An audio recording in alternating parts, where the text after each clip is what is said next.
Hi hello friends, welcome to Vaishnavi kitchen loves. Friends, ನಾನು ಇವತ್ತು ಮಸ್ತಾಗಿ ಒಂದು ಮಟನ್ ಮಸಾಲ ರೆಸಿಪಿ ಭಾಳ ಈಸಿ ಒಳಗೆ ಹೇಳ್ಕೊಡತ್ತೀನಿ ರೀ. ಈಗ ಒಂದು 2 ಟೊಮೆಟೊನ ನೋಡ್ರಿ ಸಣ್ಣಾಗಿ ಕಟ್ ಮಾಡ್ಕೊಂಡು ಮಿಕ್ಸಿ ಜಾರ್ನಾಗ ಹಾಕಿ ಇದನ್ನು ಒಂದು ಪೇಸ್ಟ್ ಮಾಡ್ಕೋಬೇಕು. ಅಂದರೆ ಟೊಮೆಟೊ ಪ್ಯೂರಿ ಮಾಡಿ ಇಟ್ಕೋಬೇಕಾಗತ್ತೆ ರೀ. ಮತ್ತು ಇದಕ್ಕೆ ಒಂದು ಸಣ್ಣ ಮಸಾಲೆ ಮಾಡ್ಕೊಳ್ಳೋಣ. ಭಾಳ ಸಿಂಪಲ್ ರೀ ಇದು. ಮಸಾಲೆ ಭಾಳನೂ ಇಲ್ಲ, ಲೈಟಾಗಿ ಮಸ್ತ್ ಆಗ್ತೈತಿ. ಇದಕ್ಕೆ ಒಂದು ಸ್ವಲ್ಪ ಕೊಬ್ಬರಿ ಹಾಕ್ಕೊಳತ್ತೀನಿ ರೀ. ಒಂದು ಬಟ್ಲೆದಷ್ಟು ಒಣ ಕೊಬ್ಬರಿ ಹಾಕ್ಕೊಂಡ್ರೆ ಭಾಳ ಚಲೋ. ಮತ್ತೇನಪ್ಪ ಅಂತ ಹೇಳಿದ್ರೆ ಒಂದು 10ರಿಂದ 12 ಬೆಳ್ಳುಳ್ಳಿ ಎಸಳು ಹಾಕ್ಕೊಳತ್ತೀನಿ. ಆಮೇಲೆ ಇದಕ್ಕೆ ಒಂದು 2 ಇಂಚಿನಷ್ಟು ಶುಂಠಿ ಅಂದ್ರೆ ಅಲ್ಲ ರೀ. ಮತ್ತು 5ರಿಂದ 6 ಲವಂಗ ಮತ್ತು ಒಂದು 3 ಏಲಕ್ಕಿನ ಹಾಕೋಣ ನೋಡ್ರಿ. ಇಲ್ಲಿ ಇಷ್ಟ ರೀ, ಜಾಸ್ತಿ ಏನೋ ಮಸಾಲ ಐಟಮ್ಸ್ ಬೇಡ. ಮತ್ತು ಸ್ವಲ್ಪ ಕೊತ್ತಂಬರಿನ ಚಲೋತ್ನಂಗೆ ತೊಳೆದು ಹಾಕ್ಕೊಳತ್ತೀನಿ. ಇದನ್ನು ಅಷ್ಟೇ ಸಣ್ಣಾಗಿ ಪೇಸ್ಟ್ ಮಾಡಿ ತೊಗೋಬೇಕ್ರಿ. ಸ್ವಲ್ಪ ನೀರು ಹಾಕಿ ಪೇಸ್ಟ್ ಮಾಡ್ಕೊರಿ, ಅಂದ್ರೆ ಚಲೋತ್ನಂಗೆ ಆಗ್ತೈತಿ. ನೋಡ್ರಿ, ಇಲ್ಲಿ ನೋಡ್ತಾ ಇರ್ಬೋದು. ಈ ಥರ ಮಾಡಿ ಇದನ್ನು ಸೈಡಿಗೆ ತೆಗೆದಿಟ್ಕೊರಿ. ಭಾಳ ದಿನ ಆಗಿತ್ತು ನಾನು ವಿಡಿಯೋ ಅಪ್ಲೋಡ್ ಮಾಡಿಲ್ಲ, ಲೆಂದಿ ವಿಡಿಯೋ. ಶಾರ್ಟ್ಸ್ ವಿಡಿಯೋನ ಡೈಲಿ ಅಪ್ಲೋಡ್ ಮಾಡ್ತಿರ್ತೀನಿ, ಮಿಸ್ ಮಾಡಲಾರ್ದ ನೋಡಿರಿ. ರೆಸಿಪೀಸ್ ಅಂತೂ ಇಂಟ್ರೆಸ್ಟಿಂಗ್ ಆಗಿರ್ತಾವೆ. ಮತ್ತು ಇದಕ್ಕೆ ಒಂದು ಅರ್ಧ kg ಅಷ್ಟು ಮಟನಿಗೆ ಚಲೋತ್ನಂಗೆ 2ರಿಂದ 3 ಸರಿ ತೊಳೆದು ಇದಕ್ಕೆ ಉಪ್ಪು ಮತ್ತು ಖಾರದ ಪುಡಿ ಹಾಕ್ಕೊಳತ್ತೀನಿ ರೀ. ಉಪ್ಪು ಖಾರದ ಪುಡಿ ನೋಡಿ ಹಾಕೋರಿ. ನಿಮ್ಮ ಮನ್ಯಾಗ ನೀವು ಹೆಂಗೆ ಯೂಸ್ ಮಾಡ್ತೀರಿ ಅದ್ರ ಮೇಲೆ ಹಾಕೋರಿ ನೀವು. ನಾನಿಲ್ಲೇ ಗುಂಟ್ರ ಖಾರದ ಪುಡಿನೂ ಹಾಕ್ಕೊಂಡೇನಿ, ಮತ್ತು ಏನಪ್ಪ ಅಂದ್ರೆ ಬ್ಯಾಡಗಿ ಖಾರದ ಪುಡಿನೂ ಹಾಕ್ಕೊಂಡೇನಿ ರೀ. ಎರಡೂ ಇದು ಮನ್ಯಾಗ ಮಾಡಿದ್ದು. ಈಗ ನೋಡಿರಿ, ಎರಡೂ ಇದೆಲ್ಲನೂ ಹಾಕ್ಕೊಂಡಾದ್ಮೇಲೆ ಮತ್ತು ಸ್ವಲ್ಪ ಅರ್ಶಿಣ ಪುಡಿ ಹಾಕ್ಕೊಳತ್ತೀನಿ ರೀ.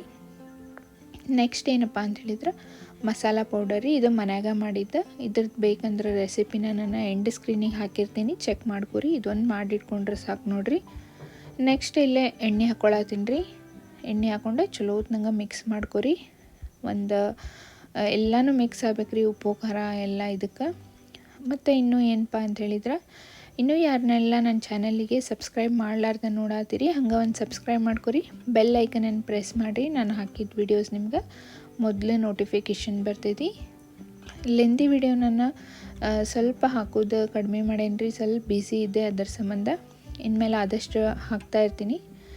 ನೆಕ್ಸ್ಟ್ ಏನಪ್ಪ ಅಂತ ಹೇಳಿದ್ರೆ ಟೊಮೆಟೊ ಪ್ಯೂರಿ ಮಾಡಿಟ್ಕೊಂಡಿದ್ನಲ್ಲ ರೀ, ಅದನ್ನು ಹಾಕ್ಕೊಳತ್ತೀನಿ. ಹಾಕ್ಕೊಂಡು ಚಲೋತ್ನಂಗೆ ಮಿಕ್ಸ್ ಮಾಡ್ಕೋಬೇಕು ನೋಡಿರಿ. ಮಿಕ್ಸ್ ಮಾಡಿಕೊಂಡು ಇದನ್ನೇನಪ್ಪ ಅಂದ್ರೆ ಒಂದು ಸ್ವಲ್ಪ ಹೊತ್ತು ನೀವು ಟೈಮ್ ಇದ್ರೆ ಒಂದು ಸ್ವಲ್ಪ ಹೊತ್ತು ಇಡ್ಬೋದು ರೀ. ಟೈಮ್ ಇರಲಿಲ್ಲಪ್ಪ ಅಂತ ಹೇಳಿದ್ರೆ ನೀವು ಇಮಿಡಿಯೇಟಾಗಿ ಮಾಡ್ಕೋಬೋದು, ಇಡೋ ಅವಶ್ಯಕತೆ ಏನೂ ಇಲ್ಲ. ನೋಡಿರಿ, ಇದೆಲ್ಲ ಹಾಕ್ಕೊಂಡಾದ್ಮೇಲೆ ಚಲೋತ್ನಂಗೆ ಮಿಕ್ಸ್ ಮಾಡಿಕೊಂಡು ಇದನ್ನು ಒಂದು 10 ನಿಮಿಷ ಇಡ್ಬೋದು. ಟೈಮ್ ಇಲ್ಲ ಅಂದರೆ ನೀವು ಡೈರೆಕ್ಟಾಗಿ ಮಾಡ್ಕೋಬೋದು ರೀ. ಇವಾಗ ನಾನು ಇದನ್ನು ಕುಕ್ಕರ್ನಾಗ ಮಾಡ್ಕೊಳತ್ತೀನಿ.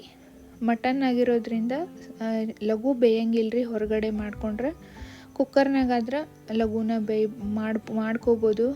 ಹಾಗಾಗಿ ಇದಕ್ಕೆ ನಾನಿಲ್ಲಿ 4ರಿಂದ 5 ಸ್ಪೂನಷ್ಟು ಎಣ್ಣೆ ಹಾಕ್ಕೊಳತ್ತೀನಿ. ಎಣ್ಣೆ ಚಲೋತ್ನಂಗೆ ಕಾದ್ಮೇಲೆ ನಾನಿಲ್ಲಿ ಏನಪ್ಪ ಅಂದ್ರೆ ಮ್ಯಾರಿನೇಟ್ ಮಾಡಿಟ್ಕೊಂಡಿದ್ದಂಥ ಮಟನ್ ಹಾಕ್ಕೊಳತ್ತೀನಿ. ಹಾಕ್ಕೊಂಡೆ ಚಲೋತ್ನಂಗೆ ಮಿಕ್ಸ್ ಮಾಡ್ಕೊರಿ.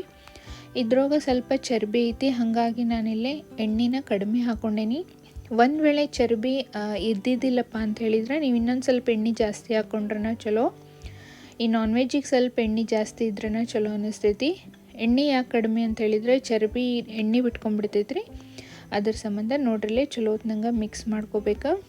ಮಿಕ್ಸ್ ಮಾಡ್ಕೊಂಡು ಇದಕ್ಕೆ ನಾವು ಆಗಲೇ ಮಾಡಿಟ್ಕೊಂಡಿದ್ವಲ್ರಿ, ಏನಪ್ಪ ಅದು ಕಲಸಿದ್ವಲ್ರಿ, ಅದಕ್ಕೆ ಸ್ವಲ್ಪ ನೀರು ಹಾಕಿ ಇದಕ್ಕೆ ಮತ್ತು ಇನ್ನೊಂದು ಸ್ವಲ್ಪ ಹಾಕ್ಕೊಂಡು ಮಿಕ್ಸ್ ಮಾಡ್ಕೋಬೇಕು. ನೋಡ್ರಿಲಿ ಈ ಥರ ಮಿಕ್ಸ್ ಮಾಡ್ಕೊಂಡು ಆದಮೇಲೆ ಕುಕ್ಕರ್ ಲಿಡ್ಡನ್ನು ಕ್ಲೋಸ್ ಮಾಡಿ ಒಂದು 5 ವಿಷಲನ್ನು ಮಾಡ್ಕೊಳ್ಳೇಬೇಕ್ರಿ. ಮಟನ್ ಲಘು ಬೇಯಂಗಿಲ್ಲ, ಅದಕ್ಕೆ ನಿಮ್ಗೆ ಇನ್ನೂ ಸಾಫ್ಟಾಗಿ ಬೇಕಪ್ಪ ಅಂದರೆ ಇನ್ನೊಂದು 2 ವಿಷಲ್ ಜಾಸ್ತಿ ಮಾಡ್ಕೊರಿ. ನೋಡ್ರಿ, ನಾನು ಕರೆಕ್ಟ್ 5 ವಿಷಲಿಗೆ ಇಷ್ಟು ಕುದ್ದೈತಿದೆ, ಇಷ್ಟು ಸಾಕು ಅನ್ನಿಸ್ತೈತಿ. ಈಗ ಇದನ್ನ ಒಂದು ಬಾಳ್ಗೆ ಒಳಗೆ ತೊಗೊಂಡೇನಿ ರೀ. ತೊಗೊಂಡು ಇದಕ್ಕೆ ನಾನು ಆವಾಗ ಮಾಡಿಟ್ಕೊಂಡಿದ್ವಲ್ರಿ ಆ ಮಸಾಲಿನ ಹಾಕ್ಕೊಳತ್ತೀನಿ. ಅದೇನು ಫುಲ್ ಹಾಕ್ಕೊಂಡಿಲ್ಲ ರೀ, ನಾನು ಒಂದು 2ರಿಂದ 3 ಸ್ಪೂನ್ ಅಷ್ಟು ಹಾಕ್ಕೊಳತ್ತೀನಿ. ಫುಲ್ ಹಾಕೊಂಡ್ಬಿಟ್ರೆ ಏನಂದ್ರೆ ಮಸಾಲ ಭಾಳ ಅನ್ನಿಸ್ಬಿಡ್ತೈತಿ. ಹಾಗಾಗಿ ಒಂದು 3 ಸ್ಪೂನಷ್ಟು ಹಾಕ್ಕೊಳತ್ತೀನಿ. ನೋಡ್ರಿ, ಎಷ್ಟು ಚಂದ ಎಣ್ಣೆ ಬಿಟ್ಟೈತಿ ಅಂತ ಹೇಳಿದ್ರೆ ಮಸ್ತ್ ರೀ. ಯಾರಿಗೆಲ್ಲ ಮಟನ್ ಇಷ್ಟ ಅನ್ನೋದು ನಂಗೆ ಒಂದು ಕಮೆಂಟ್ ಮಾಡಿರಿ. ನನಗಂತೂ ಭಾಳ ಅಂದ್ರೆ ಭಾಳ ಇಷ್ಟ ಮಟನ್. ಅದ್ರಾಗ ಬರೀ ಈ ಥರ ಮಟನ್ ಮಸಾಲ ಅಂತೂ ಮಟನ್ ಗ್ರೇವಿ ಅಂತೂ ಭಾಳ ಅಂದ್ರೆ ಭಾಳ ಇಷ್ಟ ಆಗ್ತೈತಿ.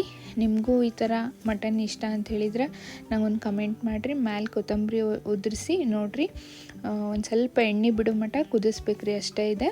ಅಂದ್ರೆ ಮಸಾಲೆ ವಾಸನೆಯೂ ಎಲ್ಲ ಹಸಿ ವಾಸನೆ ಹೋಗುತ್ತೆ. ಇದಾಗಿತ್ತು ರೀ ನನ್ನ video. Thank you for watching.